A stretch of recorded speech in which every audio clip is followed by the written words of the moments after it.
জ্যোৎস্নার আলোয় স্নান করা রাত, আকাশে বিশাল এক চাঁদ।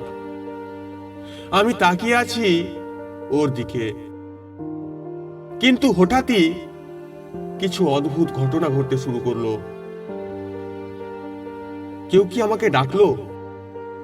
কিন্তু চারপাশে তো কেউ নেই। তাহলে কে? বন্ধুরা, আজ আপনাদের জন্য গল্পশালা নিয়ে এসেছে এক অনন্য কল্পনার জগৎ, যেখানে বাস্তব আর অবাস্তবের সীমারেখা মিলেমিশে যায়। তাহলে আর দেরি কেন? কল্পনার দরজা খুলে বসুন আর শুনে ফেলুন কল্পকাহিনী, শুধুমাত্র গল্পশালায়।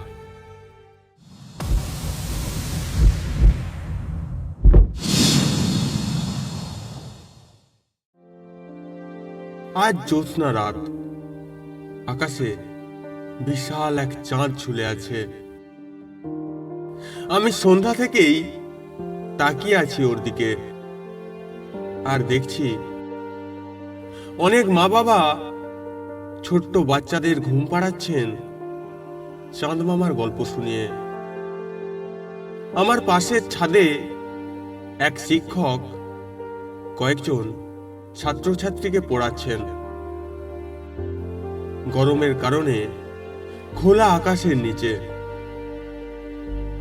কবিতার লাইন ভাসছে বাতাসে। বাঁশবাগানের মাথার উপর চাঁদ উঠেছে ওই।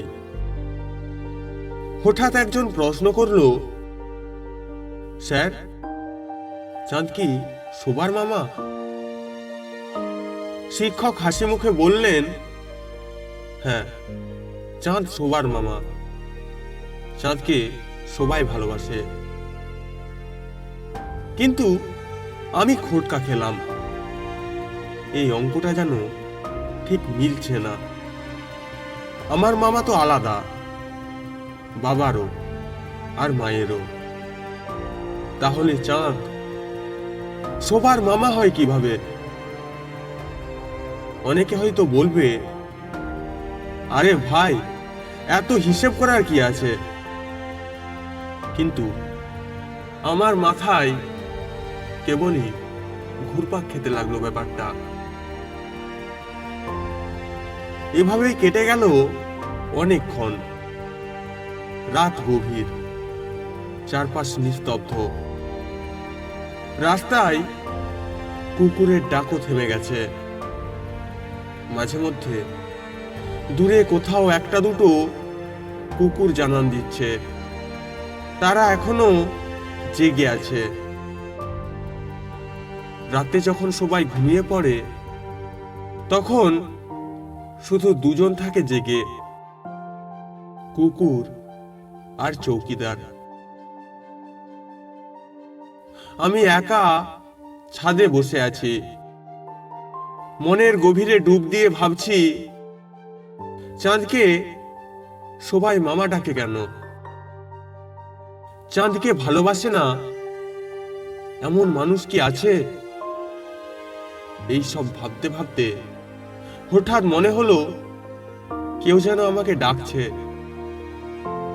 আমি চমকে উঠে চারপাশ দেখলাম, কেউ নেই। ডানে বামে সামনে পেছনে কোথাও কেউ নেই। সিঁড়ির ঘর পিছনে, সামনে দুইটা বড় নারকেল গাছ, যেগুলো ছাদকে ছাড়িয়ে গেছে। কেউ নেই, তবু মনে হচ্ছে কেউ যেন আছে। আবার আকাশের দিকে তাকালাম। এবার একটু ভয়ও লাগছে, আবার কৌতূহলও হচ্ছে। আমার ভাইয়ের ছোট্ট একটা ছেলে আছে। সে কার্টুন দেখতে খুব পছন্দ করে। আমি যখন টিভিতে খেলা দেখি, তখনই ওর কার্টুন শেষ হয়ে যায়। রিমোট চাইতেই হবে। আর শুধু রিমোট দিলেই হবে না, ওকে কোলে নিয়েও বসতে হবে। এইসব কার্টুন দেখতে দেখতেই একদিন দেখেছিলাম চাঁদ কথা বলে। ওর চোখ মুখ আছে, কিন্তু নাক নেই। আমি তখন ভাবছিলাম, চাঁদ তাহলে শ্বাস নেয় কিভাবে? আজ যেন আকাশে ঠিক সেই কার্টুনের চাঁদটাই ঝুলে আছে। আমি আকাশের দিকে তাকিয়ে রইলাম, অপেক্ষা করতে লাগলাম। যদি চাঁদ সত্যিই কথা বলে ওঠে। গল্পশালার আজকের গল্প কাহিনী এখানেই শেষ, কিন্তু গল্প এখনো বাকি। চাঁদ কি সত্যিই কথা বলে, নাকি সবই কল্পনার খেলা? উত্তর জানা নেই, কিন্তু এক অদ্ভুত অনুভূতি রয়ে গেল হৃদয়ে। বন্ধুরা, যদি আপনাদের আজকের গল্প ভালো লেগে থাকে, তাহলে লাইক, কমেন্ট আর শেয়ার করতে ভুলবেন না। আপনাদের প্রতিটি প্রতিক্রিয়া আমাদের অনুপ্রেরণা দেয় নতুন গল্প তৈরির জন্য। আর এমনই আরো চমকপ্রদ, রহস্যময় আর রোমাঞ্চকর অডিও স্টোরি শুনতে গল্পশালা চ্যানেলটি অবশ্যই সাবস্ক্রাইব করুন এবং পাশে থাকা বেল আইকনে ক্লিক করুন।